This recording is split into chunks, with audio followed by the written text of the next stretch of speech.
ပိုးချုပ်ရဲ့အိမ်တော်ကိုရောက်တဲ့အခါမှာတော့အန်တော်ဆရာထတင်တစ်ခုကြားလိုက်ရတယ်။အဲ့ဒါကတော့အိမ်ရှိဆန်မင်းသားကြီးစီကနေမင်္ဂလာလက်ဖွဲ့ကြီးရောက်လာတာပါပဲ။ဒီတော့မှဝင်းကြီးမလေးတဘောပေါက်လိုက်တယ်။ပိုးချုပ်ချူဟာတာမန်စစ်ပိုးချုပ်မဟုတ်ပဲမင်းသားကြီးရဲ့လူယုံဖြစ်နေတာဟုတ်ပါ။ဒါဟာသူမထက်တရင်ကောင်းပါပဲ။ဘာလို့လဲဆိုတော့ကြောင်မိသားစုနဲ့ဝင်းကြီးချိုးဝမ်တို့ကမင်းသား3ရဲ့ဘက်တော်သားကြီးဖြစ်နေလို့ပါပဲ။အခုတော့ကြောင်မိသားစုဟာပိုးချုပ်ချူကြောင့်မင်းသားကြီးဘက်ပါသွားတယ်လို့ဖြစ်ပြီးဟိုဘက်ဒီဘက်ညက်ကလူခတ်ရောက်တော့မှတေချသွားပါပြီ။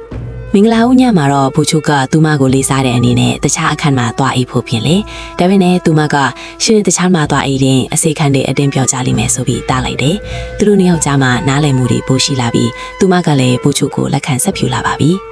တစ်ဖက်မှာတော့မောင်လေးရုပ်အားကျရဲ့ဘဝကဖြစ်စီဆက်ဖြူလာပါပြီသူကဝင်းကြီးချုပ်ဝန်စီသွားပြီးဖြည့်ရှင်းချက်ပေးဖို့ကြိုးစားပေမဲ့ဝင်းကြီးချုပ်ကမင်းတို့မိသားစုကမင်းသားကြီးရဲ့ခွေထီသွားပြီးငါစီလာမရှုံနဲ့ဆိုပြီးရာထူကနေထုတ်ပယ်လိုက်တယ်ဒါအပြင်မရင်လောကကိုအရှင်ကူဦးဆိုပြီးလောင်ပေါင်းမောင်းထုတ်လိုက်ပါတယ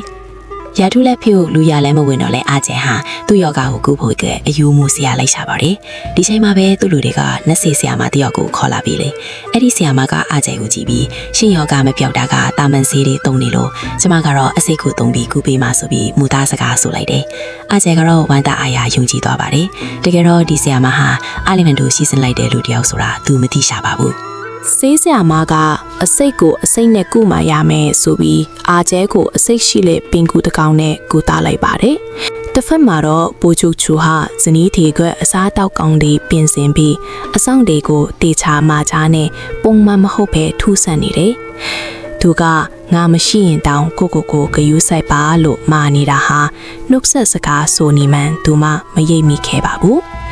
စကားမဆုံးခင်မှာပဲအရာရှိတွေရောက်လာပြီးအမတ်တွေကိုလှုပ်ကြံတပ်ဖြတ်မှုနဲ့ပိုချုပ်ကိုလာဖမ်းပါတော့တယ်။ပိုချုပ်အဖမ်းခံရတဲ့တရင်ကြတာနဲ့ဝင်းကြီးချုပ်ဝမ်းနဲ့အာကျဲတို့ပြန်ပေါင်းထုတ်လိုက်ကြတယ်။အာကျဲကပိုချုပ်မရှိတော့ဘူးဆိုတော့ကျွန်တော်တို့ပြန်လက်တွဲပြီးဒီမိန်းမတွေကိုရှင်းပြရအောင်လို့ကန့်လန့်လိုက်တယ်။ဝင်းကြီးချုပ်ကလည်းသဘောတူလိုက်ပြီးသူတို့ရဲ့ရန်သူစရင်မှာနောက်ထပ်လူစရင်တွင်လိုက်ကြတယ်။ဒီနေရာမှာပိုချုပ်ချူဘာလို့အဖမ်းခံလာဆိုတဲ့လူရွက်ချက်ပေါ်လာပါတယ်။တကယ်တော့သူဟာမင်းသားကြီးရဲ့လူရွက်လှုပ်ချင်ရေးသမားတယောက်ပါ။မင်းသားကြီးရဲ့နိုင်ငံရေးအခြေအနေတည်ငြိမ်ဖို့အတွက်တယောက်ယောက်ကလူသတ်မှုတွေကိုတာဝန်ခံပြီးအဖမ်းခံဖို့လိုအပ်နေပါတယ်။ပိုချုပ်ချူကကျွန်တော်အသက်ကိုပေးပါမယ်။အစားထိုးအနေနဲ့ကျွန်တော်ဇနီးတီကိုအကာအကွယ်ပေးပါဆိုပြီးအသက်နဲ့လဲကသဘောတူညီချက်ယူခဲ့တာဖြစ်ပါတယ်။သူဟာသူမကိုကဲထုတ်ဖို့အတွက်ကိုစတေးလိုက်တာပါ။ထောင်တွဲကိုသူမလိုက်သွားတဲ့အခါပိုချုပ်ကဒါအပေးယူပဲပြန်တော့လို့မောင်းထုတ်တယ်။ဒါပေမဲ့သူမကတော့လက်မခံပါဘူး။ရှင်ကကျမကိုကဲဖို့လုံတာမလားကျမသိတယ်လို့ပြောလိုက်တယ်။ပိုချုပ်ကညင်းနေတော့မှပဲသူမကစကားသခွန်းပြောလိုက်တယ်။အမကရှစ်ထူကိုဘယ်တော့မှပြမထားဘူး။ငါနင့်ကိုကဲထုတ်မယ်။ဒီစကားကိုကြားလိုက်ရတဲ့ပိုချူချူခမစွန့်အားသွားပါတော့တယ်။သူဖုံးကွယ်ထားတဲ့ငယ်ဘွားကနာမည်ကိုသူမသိနေပြီဆိုတာတေချာသွားပါပြီ။ပိုချူချူအဖမ်းခံရပြီးနောက်မှာတော့ဝင်းကြီးချုပ်ဝမ်ကသူမကိုချူရင်ချင်းကိုကဲချင်းတီညရီဟဲမျိုးစင်ကိုလာခဲ့ဆိုပြီးစာပို့လိုက်တယ်။ဒါဟာ1600ဆိုတာတည်နေပြီးမဲ့သူမမှာရွေးချယ်စရာမရှိပါဘူး။အဲ့ဒီနေရာမှာတော့ဝင်းကြီးချုပ်ကပျော်ပါတောက်စားနေကြတယ်။သူမရောက်လာတော့ဝင်းကြီးချုပ်ကလာငါ့ကိုပျော်အောင်လုပ်ပေးအရက်တော့ပြဆိုပြီးစော်ကတယ်။သူမငင်းတဲ့အခါမလို့ရင်မနှက်ထန်ချူရင်ချင်းကိုတတ်မယ်ဆိုပြီးချင်းချောက်တယ်အတင်းအကျပ်အရက်တက်ယုံမကပဲကပြဆန်းအဝတ်တွေချူပြီးကပြဆန်းဆိုပြီးလူတွေရွှေ့မှာအရှက်ခွဲဖို့ကြိုးစားပါတော့တယ်ဝင်းကြီးချုပ်ကအရက်မူပြီးသူနာကလာကပိုင်ဟောငါချစ်တာမင်းတယောက်တည်းပါဆိုပြီးရွေးစရာကောင်းတဲ့စကားတွေပြောလာတယ်သူမကတော့ဝမ်းဆိုင်ချင်းနင်းကတရေထတောင်းပို့ကြောက်စရာကောင်းတယ်ဆိုပြီးရွေးရှားစွာတုံဖြစ်လိုက်တယ်